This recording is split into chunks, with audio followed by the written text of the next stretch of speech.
أعوذ بالله من الشيطان الرجيم.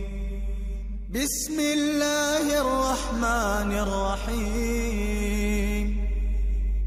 والفجر وليال عشر والشفع والوتر والليل إذا يسر هل في ذلك قسم لذي حجر ألم تر كيف فعل ربك بعاد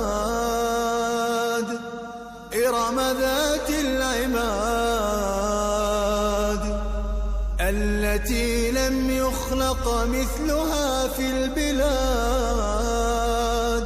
وثمود الذين جابوا الصخر بالواد وفرعون ذي الأوتاد الذين طغوا في البلاد فأكثروا فيها الفساد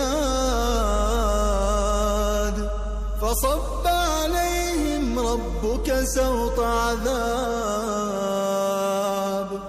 إن ربك لبالمرصاد فأما الإنسان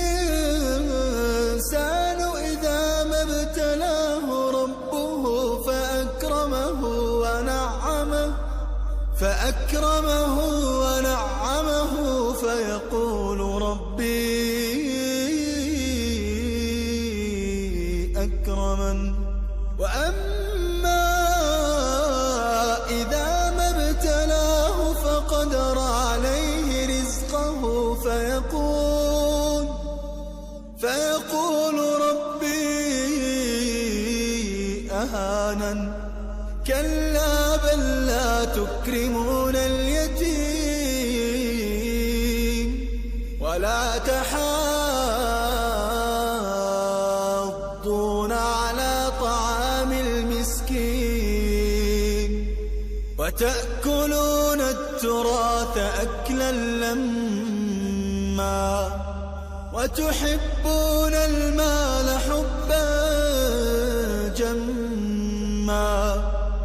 كلا إذا دكت الأرض دكا دكا وجاء ربك والملك صفا صفا وجيء يومئذ بجهنم يومئذ يتذكر الإنسان وأنى له الذكرى يقول يا ليتني قدمت لحياتي فيومئذ لا يعذب عذابه أحد ولا يوثق وثاقه أحد يا أيتها النفس المطمئنة ارجعي يا أيتها النفس المطمئنة ارجعي إلى ربك راضية مرضية فادخلي في عبادي وادخلي جنتي.